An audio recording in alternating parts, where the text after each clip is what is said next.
Muy buen día, amigos del programa Cultura, Historia y Tradiciones del Valle de las Salinas. Me da mucho gusto enviarles un cordial saludo hoy que es domingo 14 de junio del año 2026. Y el día de hoy vamos a recibir a un invitado muy preparado en cuestiones de infraestructura y desarrollo urbano. Me refiero al ingeniero Alberto Adame Ochoa.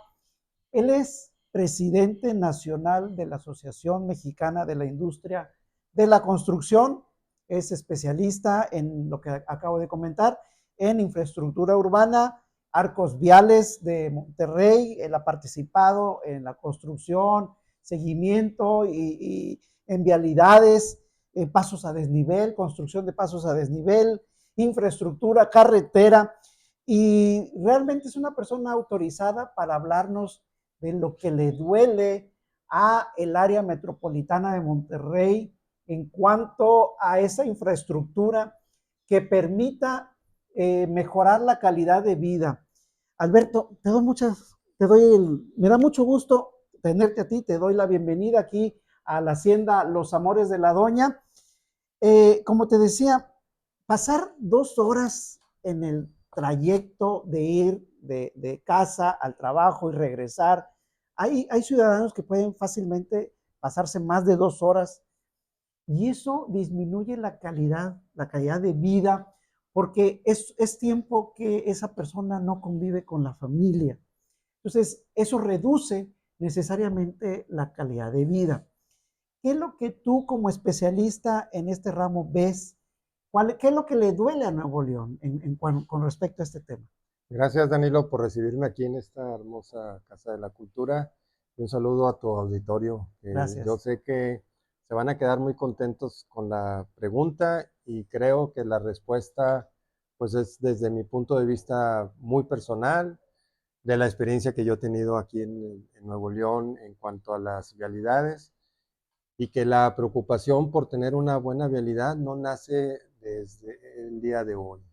Esto se ha venido trabajando de décadas anteriores. Hemos tenido legislaciones que hemos estado modificando o adecuando para que el manejo de los recursos públicos sea más transparente, para que las empresas puedan participar de manera libre.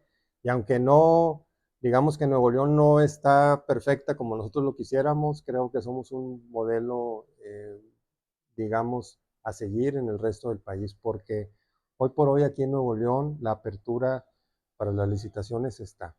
¿Qué es lo que nos duele? Tenemos una ley de obra pública para el Estado y municipios de Nuevo León que se hizo con Fernando Canales Clarión. Eso en su momento resolvió muchos temas de la problemática que había en las adjudicaciones. Se empezaron a tratar o se hicieron planes de desarrollo de infraestructura de tal manera que teníamos la visión a largo plazo. Si nosotros conocemos un poquito lo que es la historia, tenemos un arco vial principal, digamos, lo que es Avenida Morones Prieto Constitución, te conectas con lo que es Churubusco, Avenida Nogalar Sur, Gonzalitos. Ese arco vial hoy por hoy no ha estado 100% concluido. Con Luis Donaldo Colosio hicieron una continuación ahí sobre Avenida Churubusco, y creo que lo que nos falta en este momento es esa ley de obras públicas, traerla a la actualidad, homologar los procedimientos en todos los municipios, porque, por ejemplo, aunque los municipios son conurbados, en Monterrey se manejan los proyectos de una manera, en Guadalupe de otra, en Santa Catarina también, y prácticamente ya en el segundo arco vial, que está en Avenida Las Américas, que pasas por el Juan Pablo II, todo lo que es el área del ferrocarril, que antes era de la nación y que ahora es privada, de alguna manera ese arco vial también quedó inconcluso. Y luego ya nos vamos a la periferia, es otro arco vial que se ha estado trabajando, que ya se saca, ya muchos trailers no entran a la zona metropolitana de Monterrey, hay una desviación por la carretera 100 que se le llama, que va a dar para Saltillo.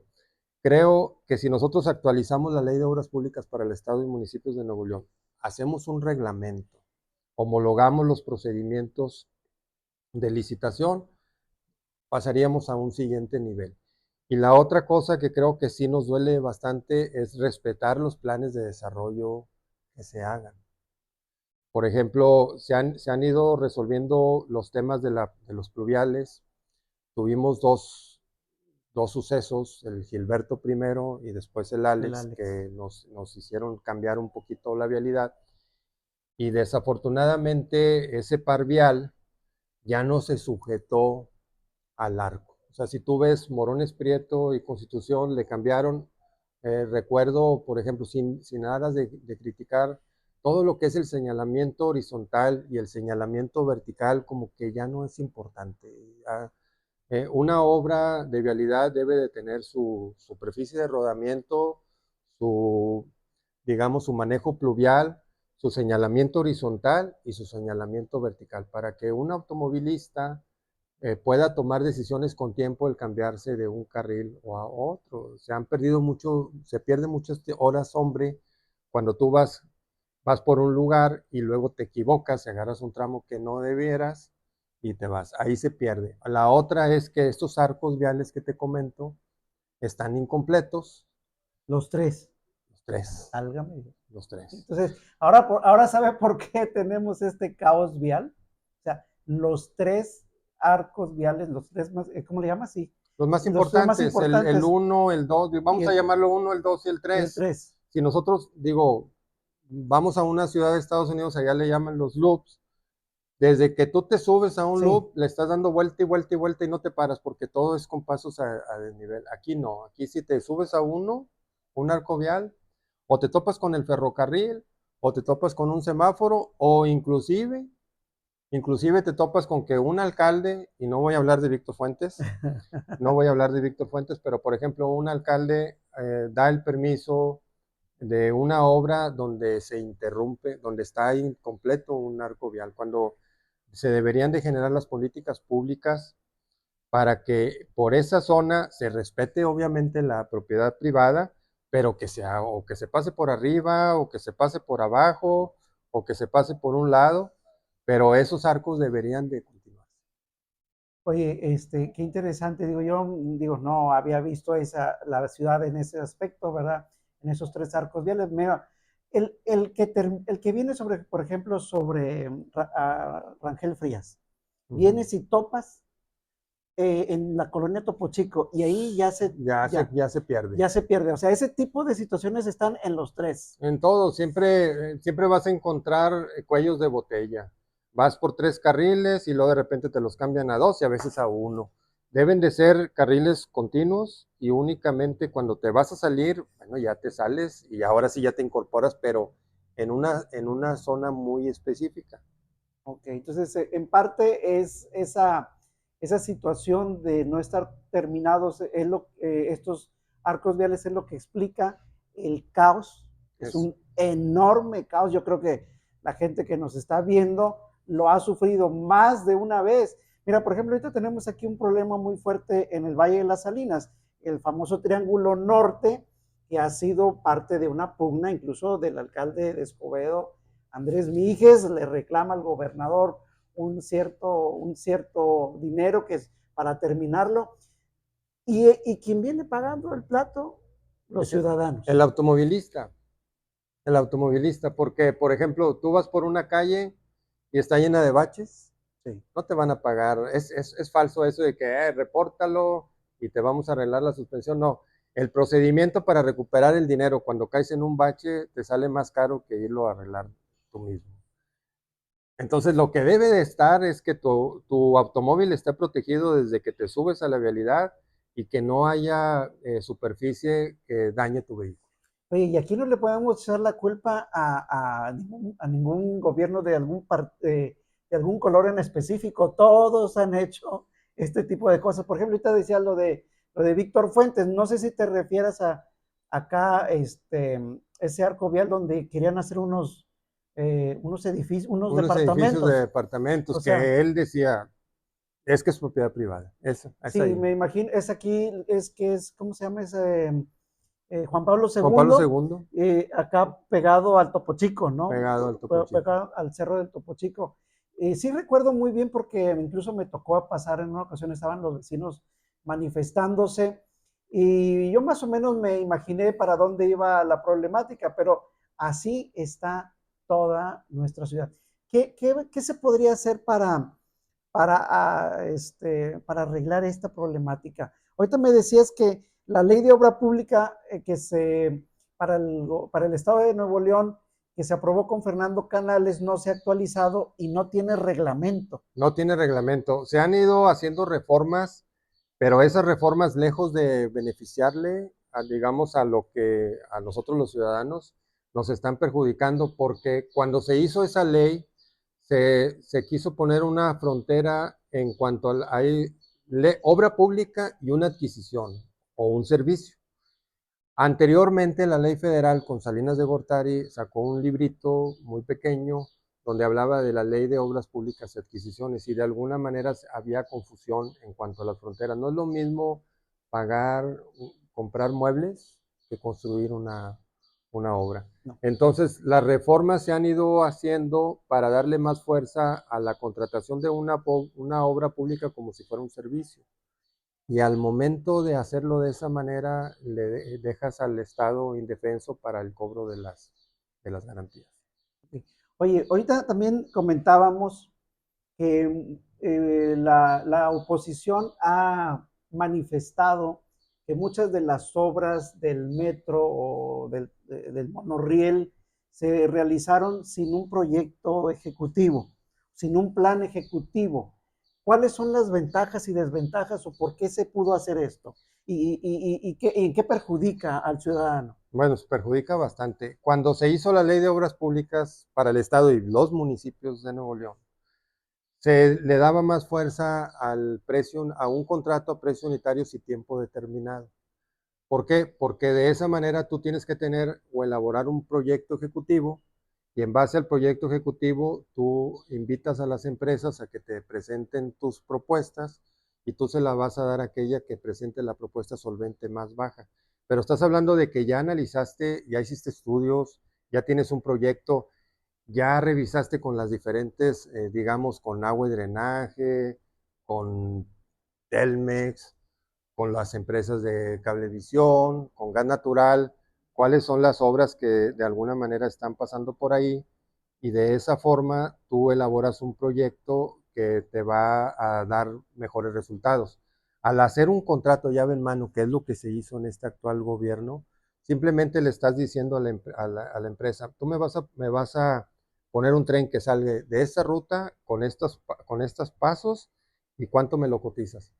Y ellos te presentan los números en base a digamos, a un llave en mano, que Así se llama se el llama, es término, llave en mano. sin plan Pero, ejecutivo, sin proyecto ejecutivo. pero ellos te ponen precios unitarios, entonces, ¿qué es lo que hace la empresa? Pues tiene que balancear sus ingresos y sus egresos.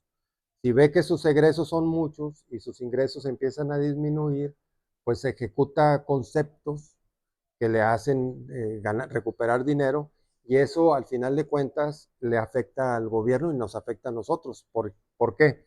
Porque la empresa, si tiene un buen precio de perforación y aunque no lo ocupe, por ejemplo, aquí en el área metropolitana de Monterrey, llegas a la Lutita y ahí te puedes cimentar perfectamente, ahí puedes anclar cualquier tipo de columna, pero perforar la Lutita es un gasto enorme.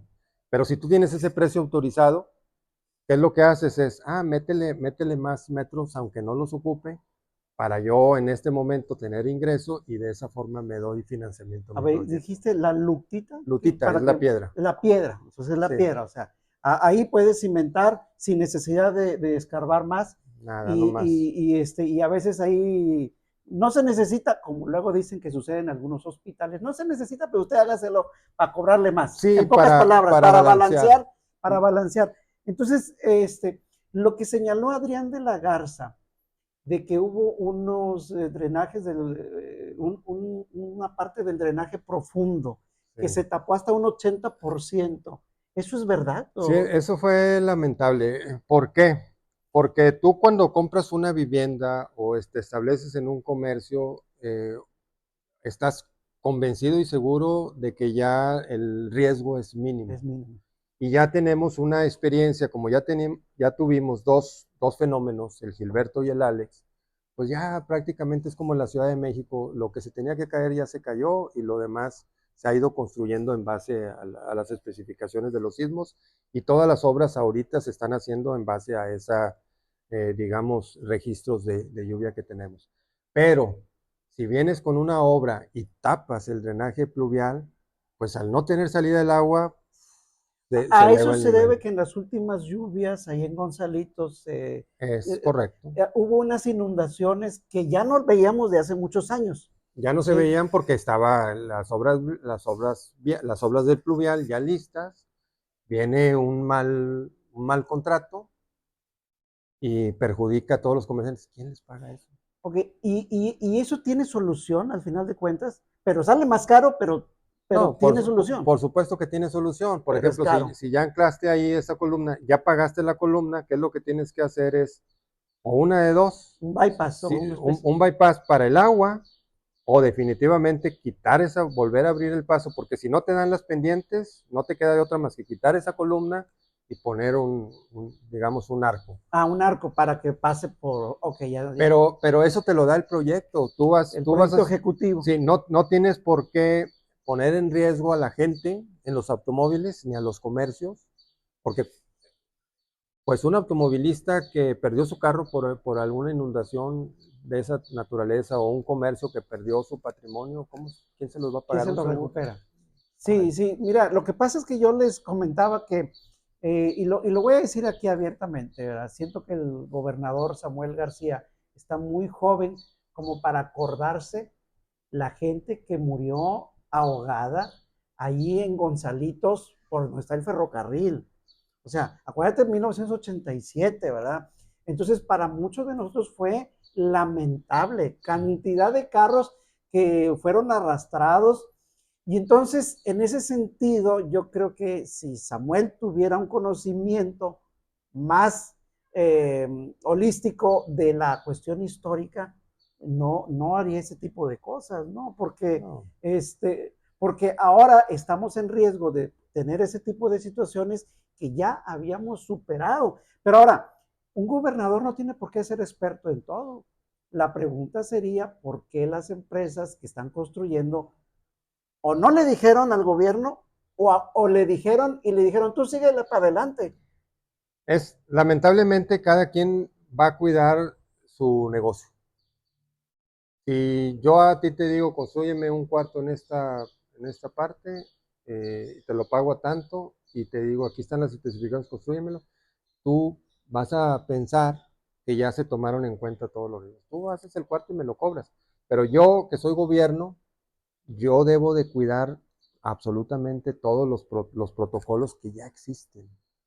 En gobierno no se tiene por qué, digamos, aventurar. En la misma ley de obras públicas para el Estado y municipio de Nuevo León, ahí se vienen específicamente cuáles son los procedimientos para llegar a un contrato. Se debe de contar con el proyecto, se debe de contar con los estudios y se debe de contar con un presupuesto autorizado. Pero ¿qué es lo que sucede? Llega un gobernador que no tiene, digamos, que no se apega a la ley, dice voy a manejarlo a mi manera porque creo que es lo mejor y empieza a experimentar. Las obras que tenemos ahorita son experimentos de este gobierno. ¿A cuáles obras específicamente te A las refieres? obras del metro, todas las obras del metro, tenemos un monorriel, todas esas obras del metro fueron adjudicadas mediante un contrato de llave en mano, Sin sin proyecto proyecto ejecutivo. ejecutivo. Y el proyecto ejecutivo te va diciendo en cada punto donde vas a poner una columna, con Tienes qué te que, vas a encontrar allá abajo y los trabajos extra que tienen que hacerse por lo que esté ahí abajo, porque no sabemos si pasa un drenaje, no sabemos si pasa luz, agua o otra cosa, ¿no? Incluso hasta ductos de Pemex pudieran estar pasando por ahí, no sé. sí, o sea, ya se debe al momento de hacer el proyecto, te involucras con todas las demás áreas y empiezas a analizar, a ver, tú agua y drenaje, voy a pasarlo por esta zona, ¿qué obras tienes tú? A ver, gas natural que tienes, el mes que tienes. habrá, como tú dices, habrá registros que no se tengan. Es muy difícil ya en el área metropolitana, porque prácticamente toda el área metropolitana se ha trabajado muchísimo. Es difícil decir en este momento que no se cuenta con información, y si no se cuenta con información, algo está fallando ahí. O sea, lo que tú estás diciendo que, no, que sí hay registro es, tú escarbas aquí y sabes lo que vas a encontrar. O sea, a eso, Prácticamente en el área metropolitana, ahí no va a haber, es no, difícil que te encuentres con sorpresas. aún así, previo, se hacen los estudios de mecánica de suelo, se hacen perforaciones y se saca la estratigráfica en donde se van a cimentar. Entonces, no es posible que no hayan detectado, por ejemplo, ese ducto de pluvial. ¿Qué significa? Que no hicieron los estudios, que no hicieron los proyectos. Así es lo que se observa. Ok. No tengo que meterme al expediente. Sí, sí, porque si lo hubieran hecho el proyecto ejecutivo, hubieran detectado todo eso y Claro, hubieran hecho alguna situación para remediarlo, ¿no? es correcto. Ok, entonces por el momento, bueno, ya vimos ahí una parte.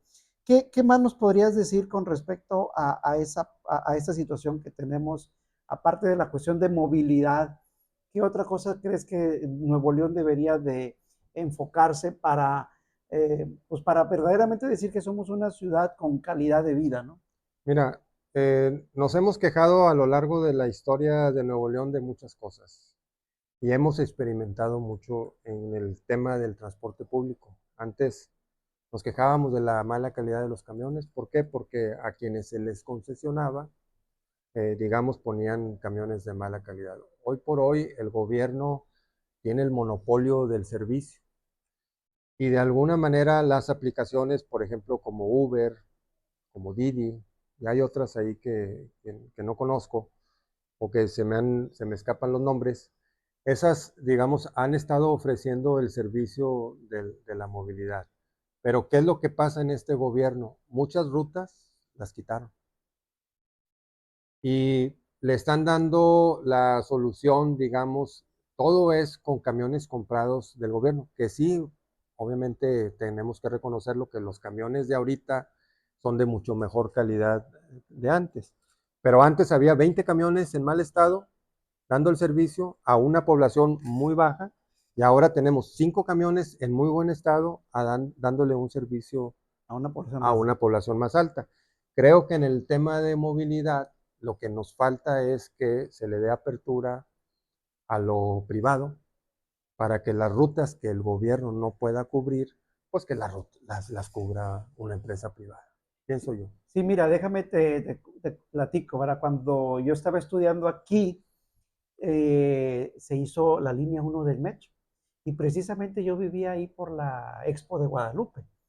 Entonces ya como estudiante yo tomaba el metro hasta Avenida Universidad y luego de ahí las rutas hacia Ciudad Universitaria.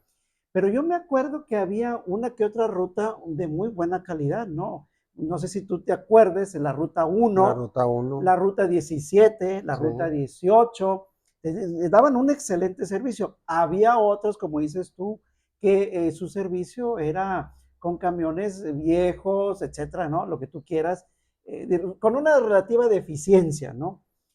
Eh, y le platicaba yo a mi hijo y a mi esposa que yo jamás había visto, yo llegué aquí a Nuevo León en 1987 y desde entonces aquí he vivido. Yo jamás había visto unas paradas de camión de 200, 300 personas. No, Jamás había visto esa situación. Y fíjense, y nosotros nos quejábamos así. y decíamos que era un servicio malo. Entonces, ¿qué pensará hoy la gente que los ves ahí esperando los camiones con esa gran cantidad de gente? No, no, pues obviamente que se la pasan recordando a la mamá de varios políticos. Pero mira, otra de las cosas que es sorprendente son los criterios. Por ejemplo, yo, si me voy un poquito a mi historia, yo pasaba por el Monumento a la Independencia, por ese arco, y antes estaba cerrado, pero empezó a aumentar el tráfico y nos abrieron el paso y pasábamos por abajo. Pero viene Colosio, una figura política muy importante y pues ahí está para administrar Monterrey y empieza a cambiarnos. Entiendo que hoy por hoy se le debe dar espacios a los ciclistas, se le debe dar espacio a los peatones, pero si ya tenemos una deficiencia en el área vial, ¿para qué me lo tapas? ¿Por qué no mejor me hubieras movido ese monumento a ponerlo en la macroplaza? Hubiera sido más redituable y a lo mejor a menos precio. Porque ¿qué es lo que hicieron? Lo remodelaron todo y volvieron a cerrar la vialidad. ¿Y a dónde quiero llegar? Empiezas a ver el criterio, perdónenme los que están en el gobierno del estado, yo era fan de ustedes, pero me decepcionaron con ese criterio. ¿Cómo es posible que digan, no, es que estamos protegiendo el monumento? A ver, la necesidad número uno ahorita en Nuevo León es la movilidad. Y no son los funcionarios quienes lo están padeciendo, ni nosotros, digamos que de alguna manera ya conocemos o ya tenemos nuestras rutas bien establecidas, pero los trabajadores que se la pasan 4 horas en el camión y 8 horas en el trabajo y no les pagan el trayecto. No se No paga. les, Sí. no les pagan el trayecto para que esos trabajadores escuchen de un político decir es que estamos protegiendo el monumento, porque eso representa la historia del país. Oye, sí, estoy orgulloso de ser mexicano, sí, estoy orgulloso de mi país, sí, estoy orgulloso de mi independencia. Pero en este momento lo que yo necesito es tener más tiempo para sacar más dinero. Y me paso 4 horas del día en ir y venir y llego extremadamente cansado para escuchar eso a los políticos, pues perdóname, pero Y ahorita, creo ahorita que es falta de comentaste esencia. algo. ¿Ese monumento se puede cambiar de lugar? Por supuesto, o Sí, sí, sea, o sea, sí, digo, sí. tal y cual no, porque pero si ya lo reconstruyeron, digo, agarran las partes importantes y lo demás es cantera y muros, es concreto. O sea, no me pueden decir a mí que si agarras la figura de arriba, las cosas que, digamos, más importantes, esas las desmontas, demueles todo y lo vuelves a hacer. Oye, ¿y tú crees que el Instituto Nacional de Antropología e Historia daría permiso? Porque ese tipo de monumentos necesita la autorización del INAH, no es una autoridad estatal ni municipal. Se le tendría que documentar y se le tendría que decir que no se va a cambiar el sentido, se toman milimétricamente las cosas y por supuesto que el INAH con una buena supervisión lo va a permitir. A ver, te voy a hacer una pregunta. ¿No quitaron la estatua de Cristóbal Colón?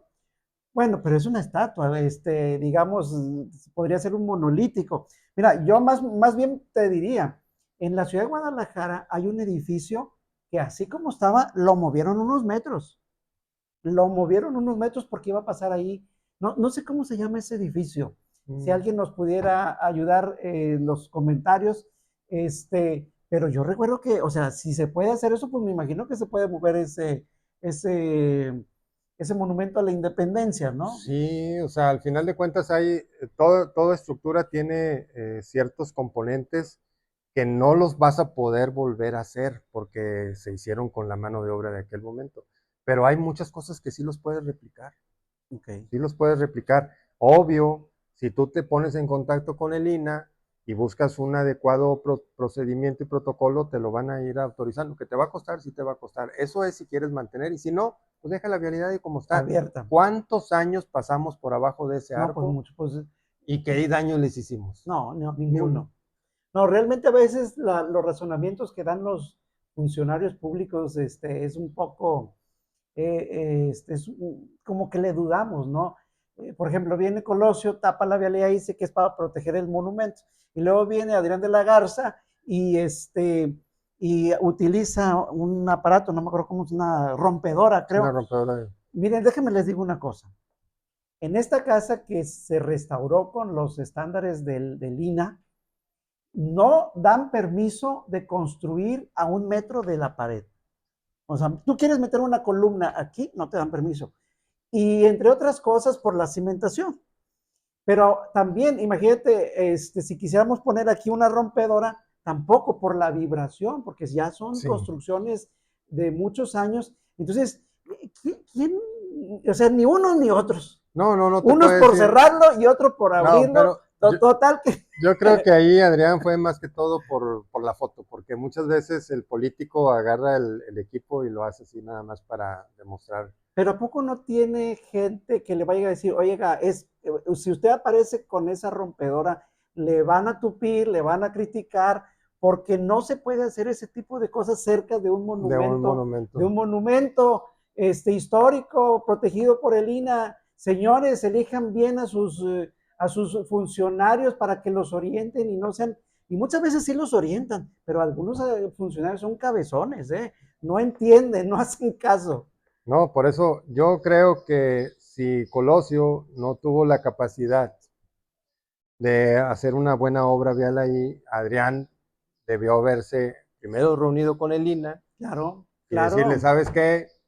Lamentablemente mi anterior alcalde, yo no sé si con permiso del INAH o no, porque también habría que ver si Colosio tuvo las autorizaciones del INAH para hacer todo lo que...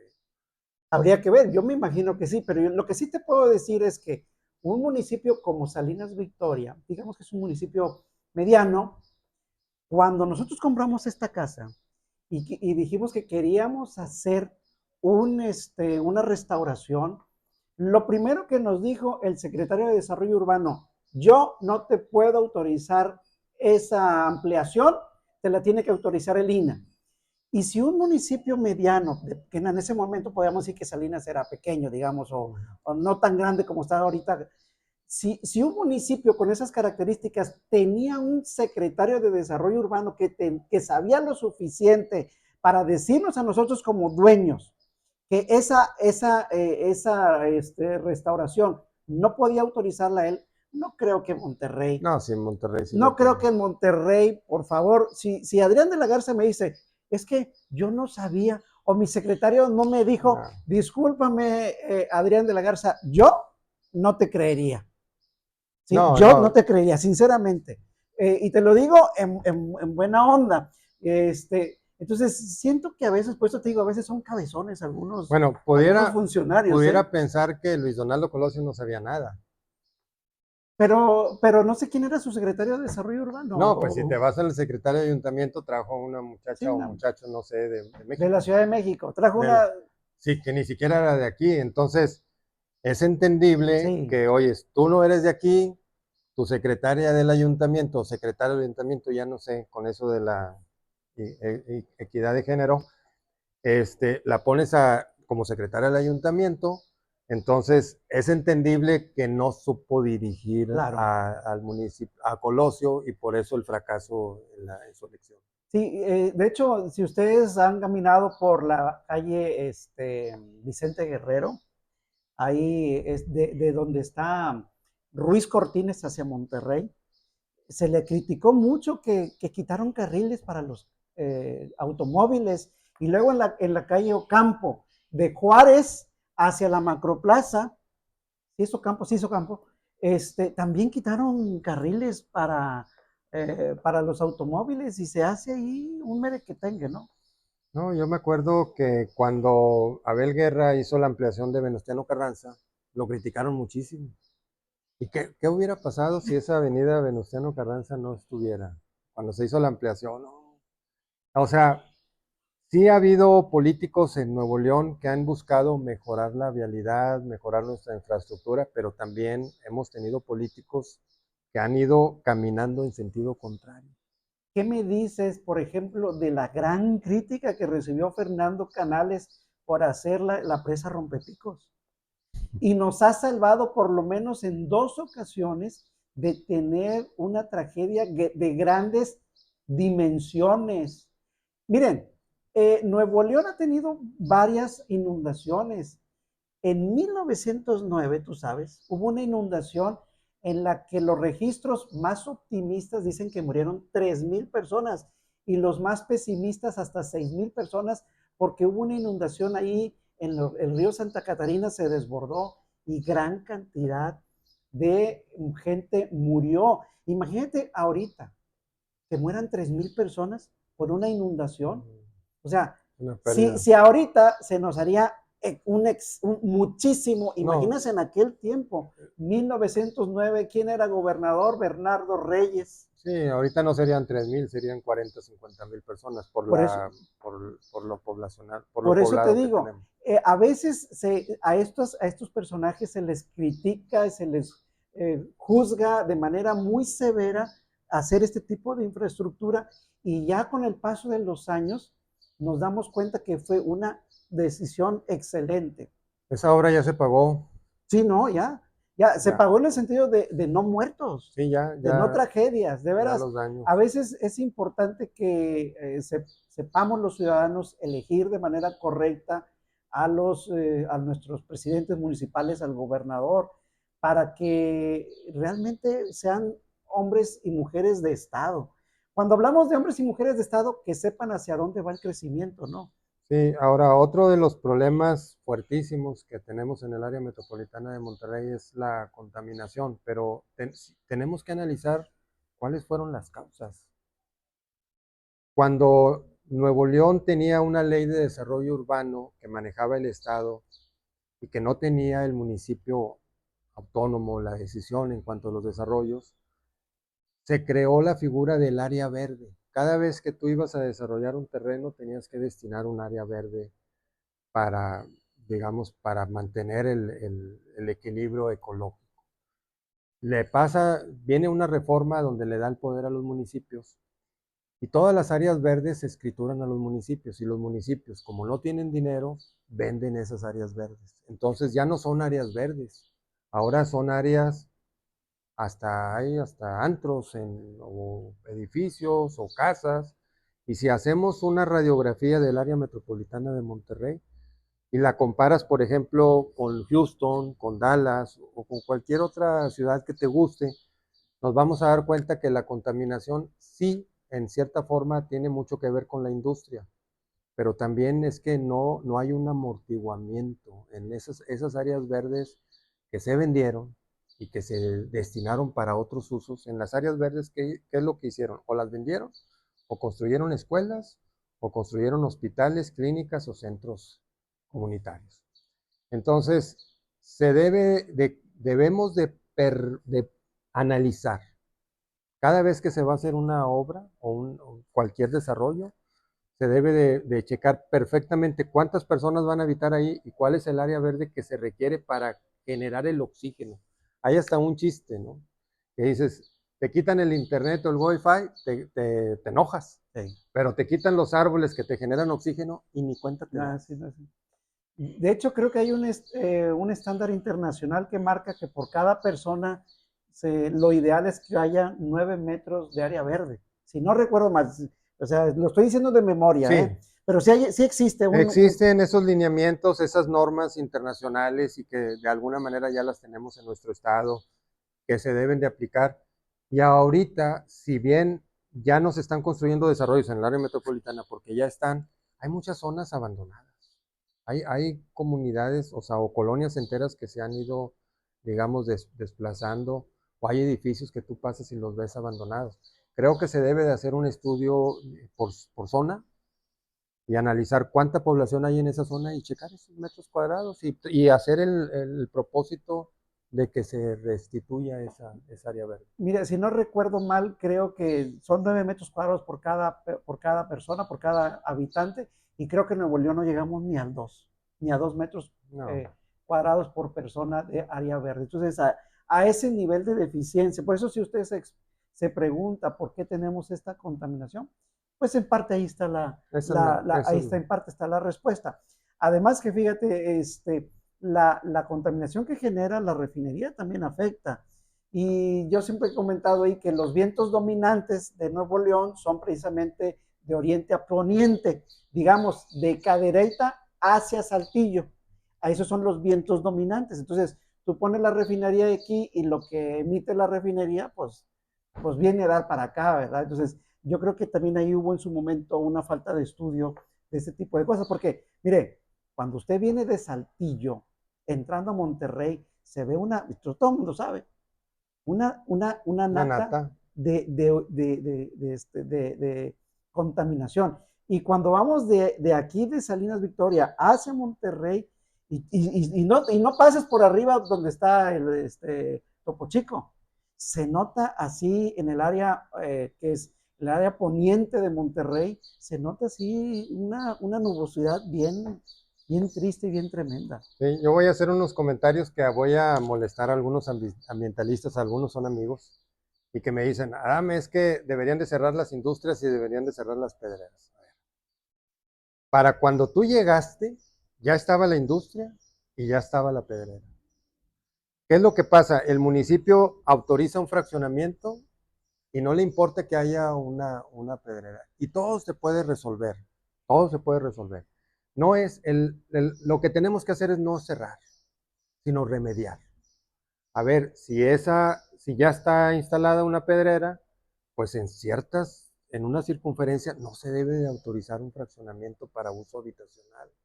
Porque luego me ha tocado, por ejemplo, estar en reuniones donde está en el sector condominio que dicen, es que ya somos muchos los que vivimos aquí y no se debe de autorizar en el terreno de enfrente, quieren hacer otro edificio de departamentos. A ver, ¿y tu edificio de departamentos en dónde se hizo? Se hizo en una zona también que estaba arbolada. Pero ahora llegas tú y dices, allá enfrente no se debe venir. O sea, se debe de analizar cada industria, por ejemplo, se debe de revisar la refinería, qué es lo que está contaminando, y ahorita hay equipos para remediar y se le deben de aplicar inclusive incentivos fiscales para que la refinería, oye, ¿sabes que la refinería no debe de emitir ningún contaminante? Y alrededor de la refinería, si ya están autorizados, bueno, en lo futuro que ya no se autoricen fraccionamientos. Vienen los vientos dominantes, pero si tenemos estos vientos dominantes que están contaminando, deben de ahí mismo detener los polvos y ahí Que mismo se colapsarlos, precipiten, que se ahí precipiten. mismo que se precipiten. Oye, pues qué interesante, ¿verdad? Esta situación de los retos del próximo gobernador, porque acuérdense ustedes que para el 2027 vamos a elegir a un nuevo gobernador y pues ahí ya empezó la efervescencia política y yo creo que lo más importante de la gente es que vea bien quién tiene la capacidad, quién tiene la posibilidad de ir remediando poco a poco, porque esto no es de, No, en 6 años no, no, no, no, no, ni eso en es, 20 yo creo. sí, o sea, no es de la noche a la mañana, pero sí se puede ir marcando una ruta de remediación, ¿no? Sí, sí se puede hacer. Y yo creo que en Nuevo León, no, el próximo gobernador no va a resolver los temas. Y no solamente se va a renovar la gobernatura, se van a renovar los ayuntamientos y se va a renovar el Congreso del Estado. Lamentablemente, y digo lamentablemente, tenemos una ley electoral que permite que los partidos políticos, por ejemplo, de 42 diputados, 16 los eligen ellos. O sea, nosotros por más ganas que le echemos, solamente vamos a decidir por 26. De los 26, de los 42, perdón, 16 los eligen los partidos políticos y ahí sí no podemos hacer mucho, pero sí podemos estar muy atentos a quiénes van a poner los partidos políticos y no hacer la tarea en el 2027, la tenemos que hacer en este año, ir conociendo inclusive a cualquier persona que pudiera aspirar para tener en el momento de decidir en la boleta un poquito más de conocimiento. ¿Por qué? Me incluyo. Yo soy de las personas que analizo para gobernador y al momento de ir a votar, al ahí se va. Estuvo muy criticado el tema de los acordeones. Y sí, Para estoy los jueces. para los jueces. Estoy de acuerdo que un partido político no te debe de dar un acordeón, pero nosotros como ciudadanos yo creo que sí se vale, no sé, quisiera tu opinión, de que tú hagas tu análisis y antes de ir a votar, lleves tú en papelito cuál es el candidato y no votes por un solo partido, porque a veces te vas a encontrar en un partido una persona buena y en otro partido otra persona buena y analiza los perfiles de las personas, porque a veces si votas por un solo color creo que te confunde, no sé. ¿Consideras tú que cuando se eligió a Samuel García era evidente que era una persona que no tenía el suficiente bagaje de conocimiento o crees que él estaba preparado para ser No, gobernador? nos llevamos la finta con Samuel porque nosotros, bueno, al menos yo en lo personal, yo pensé que Samuel iba a conformar un equipo de trabajo de manera inteligente, que se iba a acercar a los expertos, pero no, en lugar de irse a los expertos, digamos, de cada una de las áreas en el estado, se juntó con los exgobernadores. Y ese fue el primer error. Dijo, voy a analizar y se fue con los exgobernadores. entiendo que un exgobernador te puede dar una buena recomendación, pero si en tu equipo de trabajo no te haces de personas que realmente conozcan la técnica, conozcan el Estado, que fue lo que le pasó, por ejemplo, a Colosio. Oye, me pones a un secretario, ya llegaste, y pones a un secretario de ayuntamiento, te la traes de no sé dónde, quizá porque era su amiga, su amigo, su conocido. O sea, yo creo que que Samuel y los políticos en general se equivocan al poner a personas de su círculo de amistades o de círculo familiar. Se deben de acercar a los expertos. Eso es mi opinión. Pero bueno, pero por su juventud como que era más o menos evidente que le faltaba No, no, o qué pasó.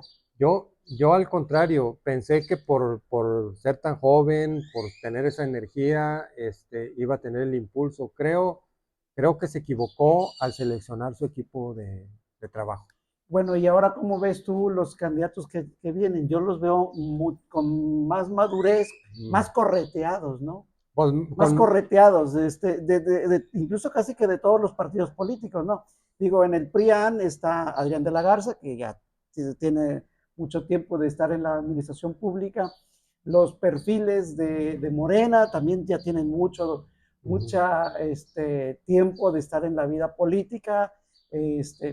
No sé, en el caso de Movimiento Ciudadano, qué tanta experiencia tengan, ¿verdad? Sí, en Movimiento Ciudadano siguen experimentando. Tenemos un secretario general de gobierno que dice, no, Morena no va a entrar a Nuevo León cuando ya les ganó Morena. O sea, como que ni cuenta se ha dado que perdieron la La senaduría, ¿no? senaduría, ¿verdad? Sí. Sí. Entonces, cuando tú ves ese tipo de perfiles, dices, Movimiento Ciudadano todavía no entra a lo que estamos en la realidad.